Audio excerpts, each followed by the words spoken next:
अथ देव्याः कवचम्। ॐ अस्य श्रीचण्डीकवचस्य ब्रह्मा ऋषिः अनुष्टुप्छन्दः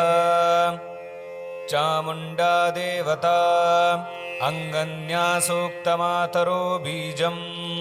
दिग्बन्धदेवतास्तत्त्वम् श्रीजगदम्बा प्रीत्यर्थे सप्तशतीपाठाङ्गत्वेन पाठे विनियोगः। ॐ नमश्चण्डिकायै। मार्कण्डेय उवाच ॐ यद्गुह्यं परमं लोके सर्वरक्षाकरं नृणां यन्न कस्यचिदाख्यातं तन्मे ब्रूहि पितामह। ब्रह्मोवाच अस्ति गुह्यतमं विप्र सर्वभूतोपकारकं देव्यास्तु कवचं पुण्यं तच्छृणुष्व महामुने। प्रथमं शैलपुत्री च द्वितीयं ब्रह्मचारिणी तृतीयं चन्द्रघण्टेति कूष्माण्डेति चतुर्थकम् पञ्चमं स्कन्दमातेति षष्ठं कात्यायनीति च सप्तमं कालरात्रीति महागौरीति चाष्टमम्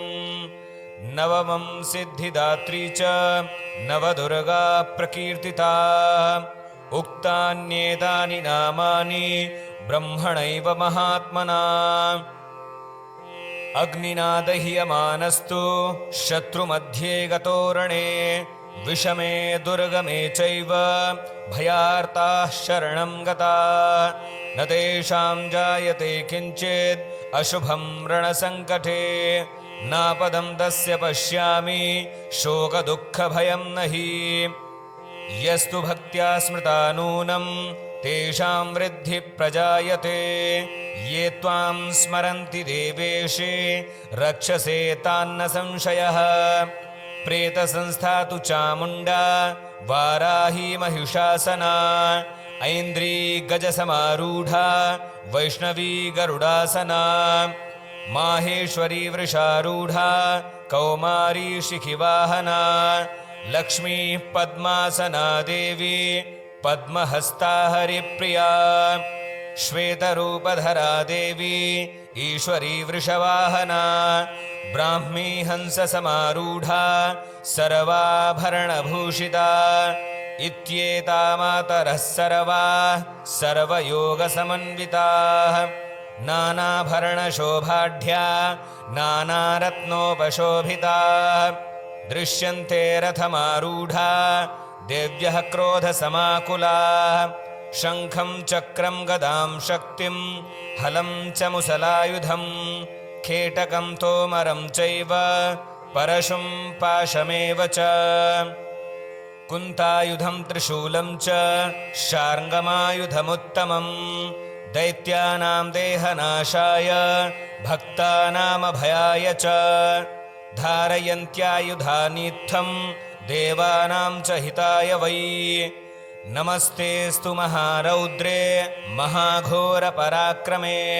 महाबले महोत्साहे महाभयविनाशिनी त्राहि मां देवि दुष्प्रेक्ष्ये शत्रूणां भयवर्धिनी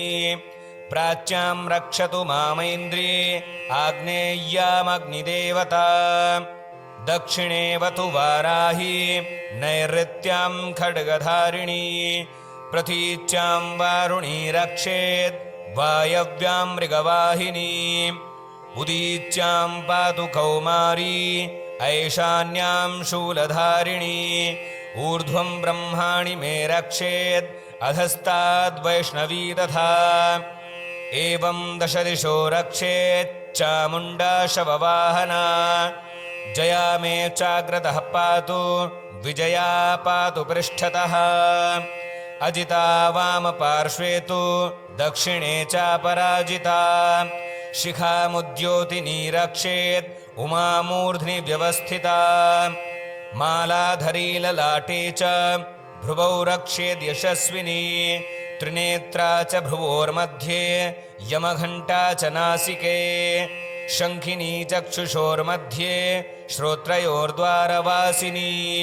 कपोलौ कालिका रक्षेत् कर्णमूले तु शाङ्करी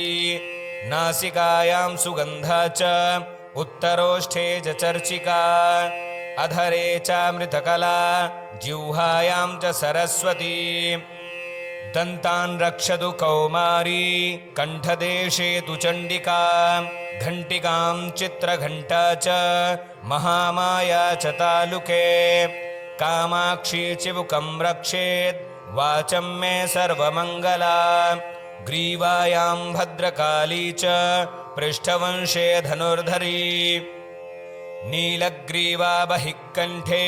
नलिकां नलकूबरी स्कन्धयो खड्गिनी रक्षेत् बाहू मे वज्रधारिणी हस्तयोर्दण्डिनी रक्षेत् अम्बिका चाङ्गुलीषु च नखाञ्चूलेश्वरी रक्षेत् कुक्षौ रक्षेत् कुलेश्वरी स्तनौ रक्षेन्महादेवी मनः शोकविनाशिनी हृदये ललिता देवी उदरे शूलधारिणी नाभौ च कामिनी रक्षेत् गुह्यं गुह्येश्वरी तथा पूतना कामिका मेढ्रं गुदे महिषवाहिनी कट्यां भगवती रक्षेत् जानुनी विन्ध्यवासिनी जङ्घे महाबला रक्षेत् सर्वकामप्रदायिनी गुल्फयोर्नारसिंही च पादपृष्ठे तु तैजसी पादाङ्गुलीषु श्रीरक्षेत् पादाधस्थलवासिनी नखान्तंश्राकराली च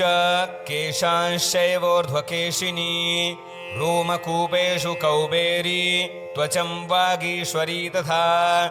रक्तमज्जावसा मांसान्यस्थिमेदांसि पार्वती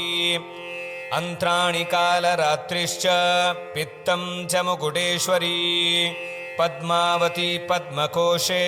कफे चूडामणिस्तथा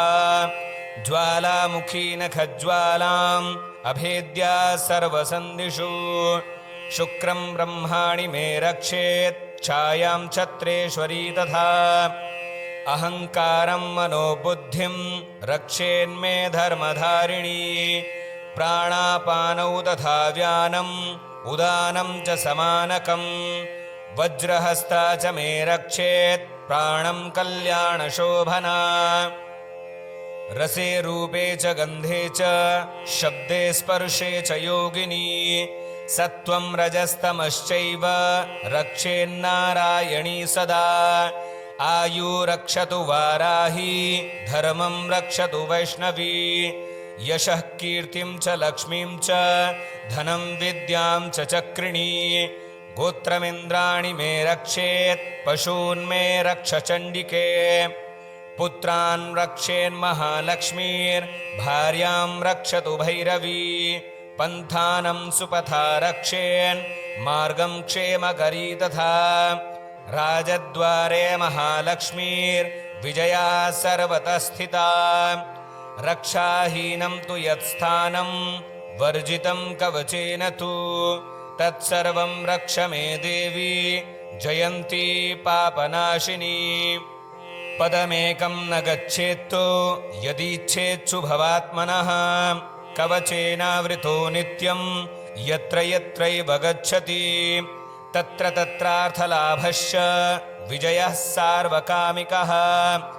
यं यं चिन्तयते कामं तं तं प्राप्नोति निश्चितं परमैश्वर्यमतुलं प्राप्स्यते भूतले पुमान् निर्भयो जायते मर्त्यः सङ्ग्रामेष्वपराजितः त्रैलोक्ये तु भवेत् पूज्यः कवचेनावृतः पुमान् इदं तु देव्याः कवचं देवानामपि दुर्लभम् यः पठेत् प्रयतो नित्यं त्रिसन्ध्यं श्रद्धयान्वितः दैवी कला भवेत्तस्य त्रैलोक्येष्वपराजितः जीवेद्वर्षशतं साग्रम् अपमृत्युविवर्जितः नश्यन्ति व्याधयः सर्वे लूता विस्फोटकादयः स्थावरं जङ्गमं चैव कृत्रिमं चापि यद्विषम्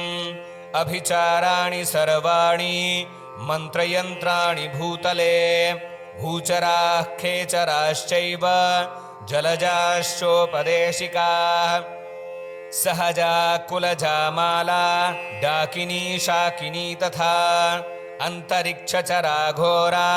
डाकिन्यश्च महाबलाः ग्रहभूतपिशाचाश्च यक्षगन्धर्वराक्षसाः ब्रह्मराक्षसवेतालाः कूष्माण्डा भैरवादयः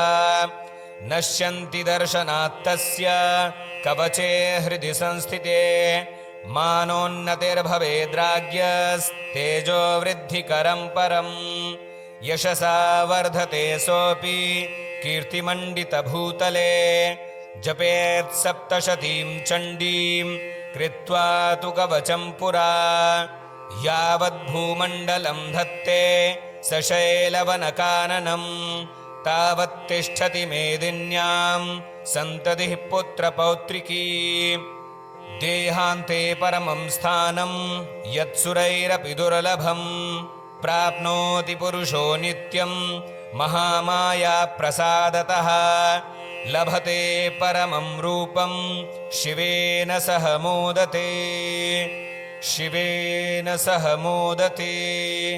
शिवेन सह मोदते। ॐ